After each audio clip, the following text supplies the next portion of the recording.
Here is a behind-the-scenes conversation about the Ark Encounter. Now, I was invited down there by Noah. No joke. And he has a relative that works there, and I was invited in, and I got a behind-the-scenes tour, which was really cool. So I want to tell you about some of the behind-the-scenes stuff that I saw that maybe you're not aware of. So the main thing to understand with the Ark Encounter is that the goal is not to teach you exactly how things went. It's more about answering skepticism or criticism. That is just, the big thing is that a lot of people don't believe it would have been possible with the technology of the day. And that's exactly what they're trying to show, is just the feasibility of the whole entire thing. So John was our tour guide and very reluctant to take pictures. But he introduced us to Jerry. Now, Jerry ran the greenhouses. Now, the greenhouses are where they grow the food for their zoo. The greenhouses used a combination of hydroponics and aquaponics.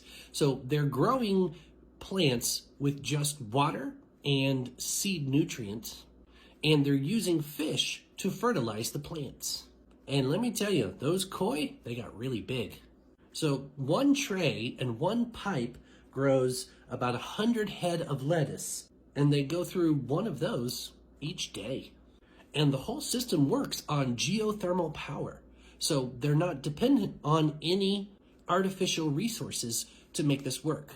Now, we also drove by a location called The Landing. Now, The Landing is where they have their student housing for people who want to kind of intern at the Ark Encounter. Yeah, you can intern there. It's pretty cool. And it has not only residences, but it has a gym where you can work out. And of course, there's food facilities that you can take part in. We did drive by their new building project, which is called the Jerusalem Model. It's going to be a miniature scale Jerusalem where you're going to be able to look down and see the city itself.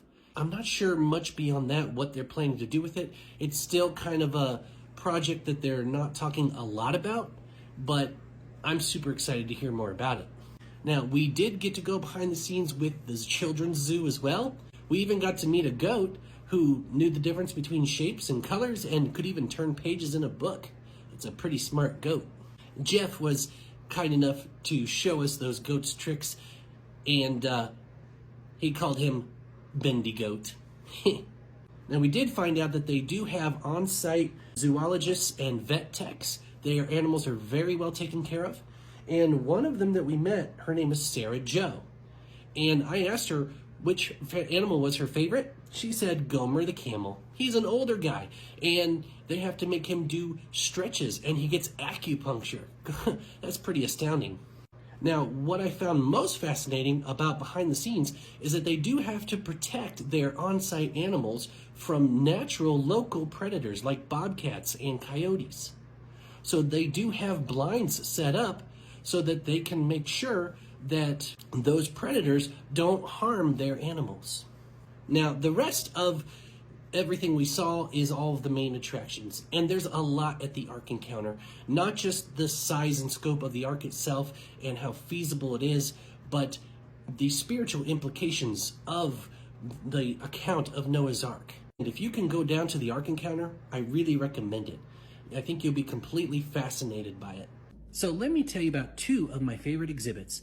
And the first one is where they found an entire squadron of planes way down deep under the ice. And if what scientists who believe in evolution say is true, then that plane should be millions of years old.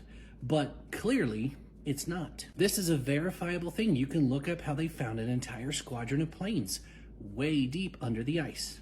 The other one that really caught my attention was the fairy tale of Noah's Ark. This exhibit, the whole point is to highlight for people that if Noah's Ark is relegated to a kid's story, then adults won't take it seriously. The whole message of the point of what happened is lost on people.